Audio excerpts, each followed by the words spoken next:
the moment after. The silence in the room is louder than any sound you've ever heard. You're lying next to the woman you've loved for years, maybe decades. But there's a distance between you that has nothing to do with the inches of mattress separating you. It's a canyon, and in that canyon, a question echoes. Is this all there is? You've followed the rules. You've done what you thought you were supposed to do. Yet the passion, that raw, undeniable craving, it's become a memory, a story you tell yourselves about who you used to be. That silent canyon is where intimacy goes to die a slow, quiet death. And it's the exact place most of the advice you find online is completely useless. They'll give you a list of shocking positions, a secret button to push. They treat connection like a video game with a cheat code. My name is Dr. Eleanor Vance. I'm a doctor of medical science specializing in urology, but my real work is as an architect of connection. And that's why you clicked on the word forbidden. You're looking for an edge, an answer. Well, I have 4 of them for you. But they're not what you think. They are forbidden because they require you to unlearn almost everything you've been taught about sex. They're forbidden because they prioritize her nervous system over cheap tricks, her entire mind over a single body part, and profound connection over a simple climax. If you are ready to stop performing and start connecting, if you are ready to build a desire so deep it becomes a fundamental part of your relationship, then stay with me. These are the 4 pillars that will make her not just want you, but truly crave you. Let's begin. Technique number 1.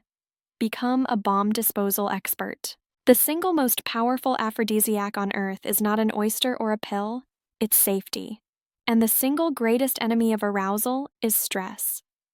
Think of her daily stress, from work, from life, as a ticking bomb strapped to her nervous system. As long as that bomb is active, her body is in a state of fight or flight. It is physiologically impossible for her to be fully open to intimacy in that state. Your first forbidden job is to become an expert in diffusing that bomb. This is neurological foreplay. It begins hours, even days, before you ever enter the bedroom. It's about consciously shifting her out of that stressed, sympathetic state and into the relaxed, parasympathetic state of rest and digest. How? First, master the art of being a vault. When she talks about her day, don't be a handyman trying to fix her problems. Be a vault, a safe place for her to put her feelings. Ask specific, feeling-based questions. What was the best part of your day? And what was the most frustrating part? And when she answers, just listen. A simple, wow, that sounds really hard, is infinitely more powerful than 100 solutions. It tells her brain, he is not another problem to manage. He is my sanctuary. Second, use non-sexual egg ring touch. This isn't a hand on the breast as a signal for sex. This is resting your hand on the small of her back while she makes coffee. It's a hug that lasts for a full 5 seconds. Count it out in your head, long enough for the bonding hormone oxytocin to be released, actively calming her nervous system. You are a bomb disposal expert, and the bomb is her stress. Diffuse it with your presence long before you ever think about pleasure. Technique number 2, paint with the full palette. Most men approach foreplay like a toddler with a single crayon, scribbling over the same 2 or 3 spots, wondering why it doesn't look like a masterpiece. They are goal-oriented, moving from point A to point B to point C. This is the death of eroticism. The forbidden truth is that her entire body is a canvas, and her skin is the largest sensory organ she possesses. Your mission is to stop being a checklist guy and become an artist. This technique is sensory amplification. You are going to paint with the full palette. This means exploring the non-erotic zones with purpose. The nape of the neck, the delicate skin behind her ears, the inside of her wrist, the sensitive arch of her foot, the backs of her knees. These areas are wired for sensation, but are so often neglected that touching them can be electric because it's unexpected. But it's how you touch that creates the masterpiece. The key is sensory contrast. One moment, use the lightest touch imaginable. The back of your fingernails tracing a line up her spine, so light it's barely there. This awakens one set of nerve endings. The very next moment, use the firm, warm, grounding pressure of your entire palm on the same spot. This awakens another. Alternate temperatures.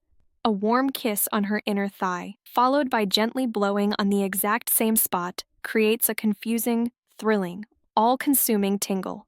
You are creating a symphony of sensation, making her entire body feel alive and present. You're not just getting her ready. You are expanding her capacity for pleasure itself.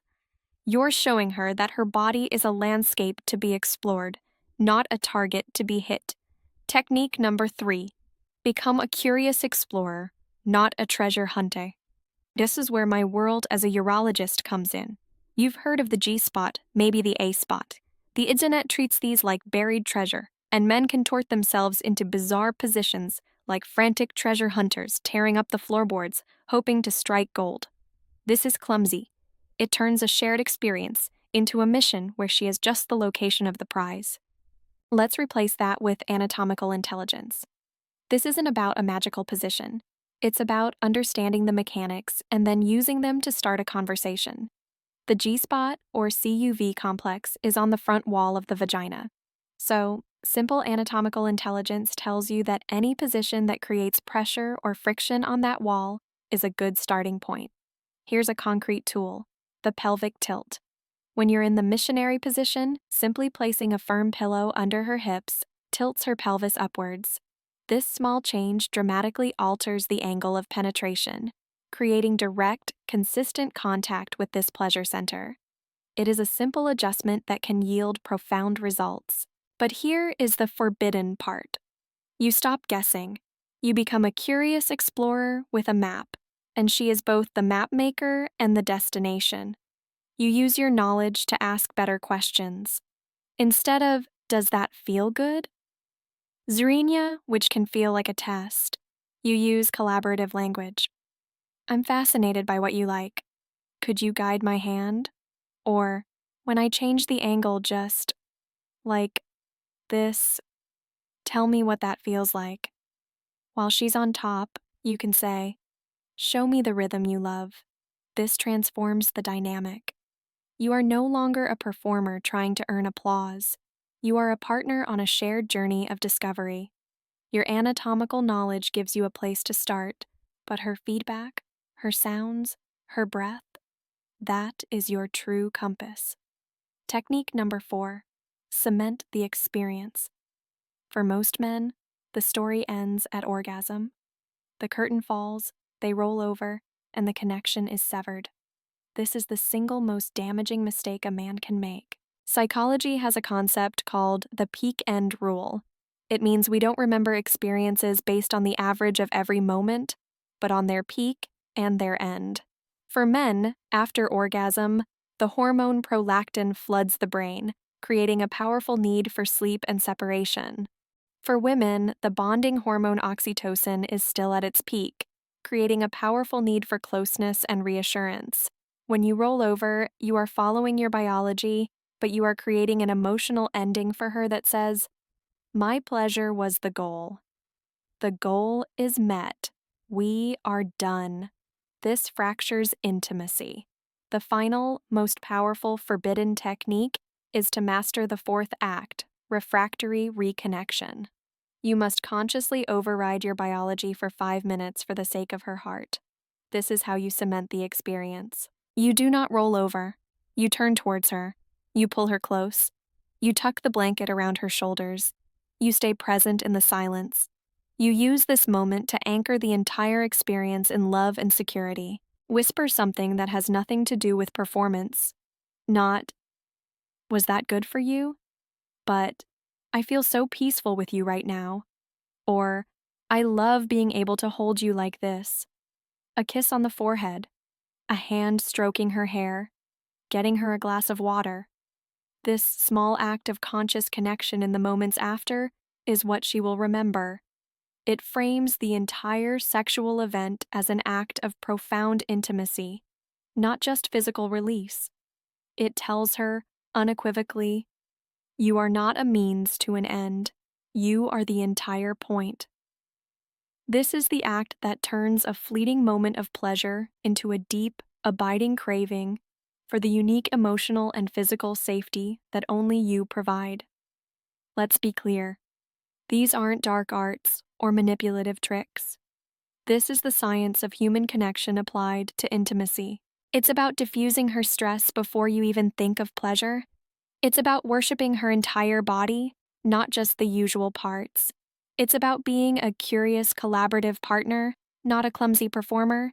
And it's about understanding that what happens in the 5 minutes after sex is what truly determines how much she'll crave it the next time. Stop looking for shortcuts. The real path is about going deeper. Start tonight. Have one real conversation. Explore one new sensation. And stay with her, truly with her, in the quiet moments after.